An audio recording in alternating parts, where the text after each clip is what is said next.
Hello बच्चों, तो कैसे हो आप सब? लगता है खुश होंगे, हंसते खेलते रहते होंगे। तो प्रीवियसली हमने डिस्कस किए थे some basic terms of the constitution, ठीक है। एंड आज के लेक्चर में हम डिस्कस करेंगे making of the Indian constitution. So बिना टाइम वेस्ट किए स्टार्ट करते हैं। तो जब भी हम making of the Indian constitution के बारे में बात करते हैं, तो उससे पहले हम डिस्कस करते हैं कि इसका ओरिजिन कहाँ से होता है और कौन सी कंट्री है जिसने इसको अडॉप्ट किया था। So basically USA was the first country who adopted constitution, ठीक है। यूएसए ने अडॉप्ट किया, और इन्होंने कब अडॉप्ट किया? 1789 में अडॉप्ट किया। और यूएसए को इंडिपेंडेंस कब मिला था? उनको मिला था 1776 में, ठीक है। 4 जुलाई 1776 में यूएसए गॉट इंडिपेंडेंस। एंड 1789 में यूएसए अडॉप्टेड कॉन्स्टिट्यूशन। अब हम डिस्कस करते हैं डिमांड। अब डिमांड ऑफ कॉन्स्टिट्यूशन असेंबली क्यों रही? अब basically demand of constitution assembly इसलिए रही क्योंकि 1930 तक आते आते इंडिया को ऐसी फीलिंग आ चुकी थी कि वो इंडिपेंडेंस हो सकते हैं। बिकॉज उससे पहले बहुत ज़्यादा मूवमेंट्स हुए थे, जैसे कि आपका 1857 का रिवॉल्ट हुआ, एंड आफ्टर दैट आपका होम रूल मूवमेंट हुआ, एंड आपका क्विट इंडिया आपका नॉन कॉर्पोरेशन मूवमेंट हुआ, ठीक है। तो इसी चीज़ को लेते लेते समझते समझते 1934 में एम एन रॉय ने आइडिया पुट फॉरवर्ड किया कि हमें एक अपनी कॉन्स्टिट्यूंट असेंबली बनानी चाहिए, ठीक है। 1935 में कांग्रेस ने एग्री किया और बोला कि ठीक है, हम अपनी एक कॉन्स्टिट्यूंट असेंबली बनाते हैं। 1936 में जवाहरलाल नेहरू ने इन लखनऊ सेशन में कहा कि ठीक है, हम अपनी एक कॉन्स्टिट्यूंट असेंबली बनाएंगे, बट उसमें कोई भी ब्रिटिशर्स नहीं होगा। मीन्स के सारे उसमें इंडियंस होंगे और इंडियंस ही कॉन्स्टिट्यूंट असेंबली में रहेंगे, ठीक है। एंड उसके बाद 1914 में हम ब्रिटिशर्स ने एक्सेप्ट किया कि ठीक है, बना सकते हैं अब अपनी कॉन्स्टिट्यूंट असेंबली, बट वहां पर वो पूर्ण स्वराज नहीं दे रहे थे। वहां पर वो हमें डोमिनेंट स्टेटस दे रहे थे, और इंडिया को डोमिनेंट स्टेटस नहीं चाहिए था, इंडिया को पूर्ण स्वराज चाहिए था। तो इसीलिए इंडियंस मतलब कि कांग्रेस एंड मुस्लिम ने इसको रिजेक्ट कर दिया, ठीक है। एंड आफ्टर दैट आपका आता है 1942 में क्रिप्स मिशन आता है, which also got rejected. And last में फाइनली, ठीक है, आपका कैबिनेट मिशन प्लान आता है, जिसको हमारे 3 लोग लेके आते हैं, ठीक है। ये नाम इंपॉर्टेंट है, इसको आप याद कर लो। पहला था लॉरेंस, ठीक है, अलेक्जेंडर एंड स्टफर्ड क्रिप्स, ठीक है। इसमें आपका चेयरमैन थे लॉरेंस, ठीक है।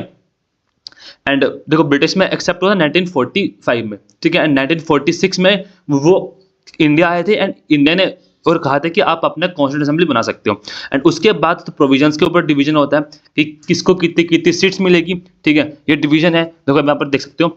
टोटल सीट्स तो थी 389 थी, ठीक है। उसको हमने 2 पार्ट में डिवाइड कर दिया, 296 एंड 93।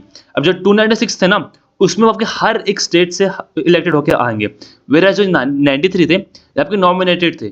मतलब कि यहाँ पर वो इलेक्टेड नहीं होंगे, वो पहले से वहीं पर नॉमिनेटेड थे, उन्हीं को ही क्या बोलते हैं आपकी सीट्स मिलेगी। एंड आफ्टर दैट ये 92 96 थे, इसकी भी 2 डिवीजन हुई थी, 292 एंड 4।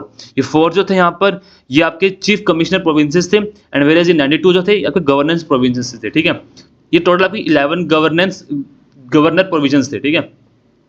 अब देखो 3 कम्युनिटीज मेन थी, ठीक है। मुस्लिम था, हिंदू सिख एंड जनरल, ठीक है। जनरल आपके हिंदू भी आ जाते हैं, जैनिज्म वाले सब आ जाएंगे, ठीक है। और यहाँ पर 1 seat equals to 10 lakh peoples, ठीक है। अब देखो यहाँ पर इलेक्शन कब हेल्ड हुए थे? जून जुलाई 1947 में आपके इलेक्शन हेल्ड हुए थे। रिजल्ट क्या रहा था? मेजोरिटी जो थी वो आईएनसी की थी, इंडियन नेशनल कांग्रेस की थी। 208 सीटें थी टोटल इसमें, एंड जो मुस्लिम लीग थी उसकी 73 सीट्स थी, इंडिपेंडेंट्स थे उसकी 15 सीट्स थी। और उसके बाद क्या हुआ? मुस्लिम लीग ने बाइकआउट कर दिया। अब इलेक्शंस होने के बाद आपकी फर्स्ट कमेटी बैठती है 9 दिसंबर 1946 में, ठीक है। जब आपकी फर्स्ट मीटिंग होती है उसमें आपके 211 मेंबर्स होते हैं, ठीक है। 1946 में मिलता है, आई थिंक यहाँ पर गलत लिखा है मैंने, ठीक है। यहाँ पर इलेक्शन हेल्ड होते हैं वो 1946 में होते हैं, लेकिन 1947 में, ठीक है। यहाँ पर 46 है, 1946 में आपके इलेक्शन हेल्ड हुए थे, ठीक है। देखो पहली मीटिंग आपकी बैठती है, उसमें आपको 211 मेंबर्स होते हैं, ठीक है। और उस टाइम पे आपके जो टेम्परेरी प्रेसिडेंट होते हैं वो आपके सत्येंद्र नाथ सिन्हा होते हैं, ठीक है। आपके टेम्परेरी प्रेसिडेंट बनते हैं, और 2 दिन के बाद 11 दिसंबर 1946 को आपके जो परमानेंट प्रेसिडेंट होंगे वो आपके राजेंद्र प्रसाद होंगे। और उसी के साथ आपके जो लॉ मेकर होंगे वो आपके उसके प्रेसिडेंट आपके होंगे जेवी मवलांकर होंगे, ठीक है। एंड वाइस प्रेसिडेंट आपके होंगे वीटी कृष्णाचारी, ठीक है। और दूसरे होंगे एच.सी. मुखर्जी, ठीक है। अब देखो कॉन्स्टिट्यूंट असेंबली हुई, ठीक है। 9 दिसंबर 1946 को आपकी फर्स्ट मीटिंग होती है। उसके बाद 2 दिन के बाद आपके परमानेंट प्रेसिडेंट बनते कौन? राजेंद्र प्रसाद बनते हैं। एंड 13 दिसंबर 1946 में आपका ऑब्जेक्टिव रेजोल्यूशन लेके आते हैं जवाहरलाल नेहरू, ठीक है। और 22 जनवरी 1947 में, ठीक है, ऑब्जेक्टिव रेजोल्यूशन को अडॉप्ट किया जाता है, ठीक है। फिर कमिटीज बनती है उसके बाद, ठीक है। आपकी 8 major committees and 13 minor committees बनती है, ठीक है। अब कमिटीज के बारे में डिस्कस करते हैं। जब भी कमिटीज के बारे में डिस्कस करेंगे ना, तो उसमें आपको सबसे मेन कमेटी होती है वो थी आपकी ड्राफ्टिंग कमेटी, ठीक है। अब देखो ड्राफ्टिंग कमेटी में आपके टोटल 7 मेंबर्स थे, ठीक है, और उसमें से सबसे इंपॉर्टेंट मेंबर जो थे वो आपके चेयरपर्सन थे, जो थे B.R. अम्बेडकर, ठीक है। और ये 6 नाम और है, इनको आप एक बार पढ़ लेना, याद कर लेना भाई, कुछ भी कर लेना, ठीक है, बिकॉज ये बहुत ही ज़्यादा इंपॉर्टेंट है। चलो अब इसी के साथ हम मेजर कमेटीज के बारे में डिस्कस करते हैं, ठीक है। अब इनको अब मैं याद करने का तरीका बताऊंगा। अब जब भी यहाँ पर यूनियन या फिर स्टेट की बात करेंगे ना, मेजर कमेटीज में बेसिकली, ठीक है, यहाँ पर यूनियन हो गया, यहाँ पर हो गया, एंड ये स्टेट। तो इनके जो चेयरपर्सन थे वो हमारे जवाहरलाल नेहरू थे, ठीक है। जहां पर भी यूनियन या फिर स्टेट की बात करेंगे वहां पर आपके जो प्रेसिडेंट होंगे वो आपके जवाहरलाल नेहरू होंगे, ठीक है। ड्राफ्टिंग कमेटी का हमने डिस्कस कर लिया, B.R. अम्बेडकर होंगे। देखो स्टीयरिंग कमेटी, ठीक है, and rules of procedure committee के आपके मेंबर्स, आपके चेयरपर्सन कौन होंगे, राजेंद्र प्रसाद होंगे, ठीक है। और प्रोविंशियल कॉन्स्टिट्यूशन कमेटी के मेंबर कौन होंगे, आपके सरदार पटेल होंगे, ठीक है। और advisory committee on the fundamental rights minority and tribal and excluded area के आपके चेयरपर्सन कौन होंगे, हमारे सरदार पटेल होंगे, ठीक है। अब आपकी 13 आपकी माइनर कमिटीज भी है, इनके बारे में भी एक बार डिस्कस कर लेते हैं, ठीक है। तो यहां पर आपको सबसे पहले आपकी कमेटी थी, committee on the function of the constituent assembly. तो इसका आपके प्रेसिडेंट कौन थे, JV मवलांकर थे। एडहॉक कमेटी ऑन सिटीजनशिप, इसके कौन थे, S Varadachari. Press gallery committee, इसके थी Usha Nath Sen. Credential committee Alladi Krishnaswami Iyer. Order of business committee, इसके थे KM Munshi. Finance and staff committee Rajendra Prasad. Committee on a chief commissioner province, इसके थे B. पट्टाभी सीतारमैया, ठीक है। हाउस कमेटी सेम, ठीक है। Ad hoc committee on the Supreme Court, इसके थे S Varadachari. Expert committee on the financial provision, इसके कौन थे, Nalini Ranjan Sarkar. Special committee to examine the draft constitution, इसके थे जवाहरलाल नेहरू, ठीक है। Committee on the linguistic provision, इसके कौन थे, S.K. दार।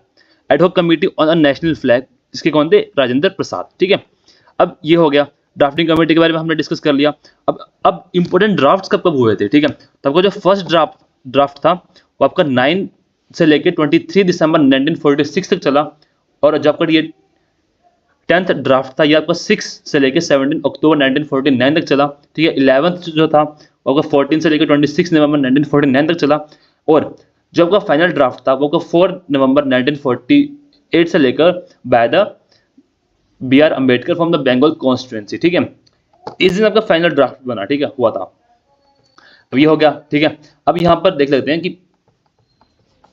कॉन्स्टिट्यूशन, अब जब भी कॉन्स्टिट्यूशन के बारे में बात करेंगे ना तो उसमें कोई इंपॉर्टेंट डेट्स होगी, ठीक है। जैसे कि कब कंप्लीट हुआ, कितने साल लगे इसको बनने में हमारे, तो बेसिकली 2 years 11 months 17 days लगे आपको, ठीक है, पूरे के पूरा इसको बनने में।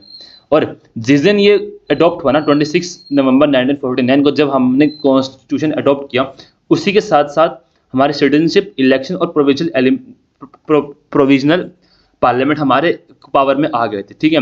एंड उसके बाद आपका एनफोर्स हुआ था ये 26 जनवरी 1950 में आपका इन्फोर्स हुआ। सिंबल आपका एलिफेंट था, ठीक है। अब इसकी डेकोरेशन और कैलीग्राफी किसने की थी, ठीक है। अब इसकी डेकोरेशन की थी नंदलाल बोस ने की थी, ठीक है। और दूसरे थे आपके बोहर राम मनोहर सिन्हा, ठीक है। और इसकी कैलीग्राफी किसने की थी, इसकी इंग्लिश में प्रेम बिहारी ने की थी, और हिंदी में किसने की थी, वसंत कुमार वैद्या ने की थी, ठीक है। एंड फाइनली, ठीक है, इंपॉर्टेंट डेट्स के बारे में डिस्कस करते हैं, ठीक है। 22 जुलाई 1947 में आपका नेशनल फ्लैग आपका अडॉप्ट होता है, ठीक है। मई 1949 में आपका क्या होता है, कॉमनवेल्थ का मेंबर्स बनते हैं। और 24 जनवरी 1950 को क्या होता है, आपका नेशनल एंथम अडॉप्ट होता है, ठीक है, जनगण मन by the Rabindranath Tagore. National song होता है वंदे मातरम बाय द बंकिम चंद्र चटर्जी, ठीक है। और 284 मेंबर्स ने साइन किया था आपका कॉन्स्टिट्यूशन, और इलेक्टेड थे कौन थे, और फर्स्ट इलेक्टेड प्रेसिडेंट कौन बने आपके, हमारे राजेंद्र प्रसाद बने, ठीक है। लास्ट सिटिंग हेल्ड हुई इसी दिन, ठीक है। 284 मेंबर्स ने साइन किया आपका कॉन्स्टिट्यूशन, और उसमें हमारी टोटल 15 फीमेल्स थी, ठीक है।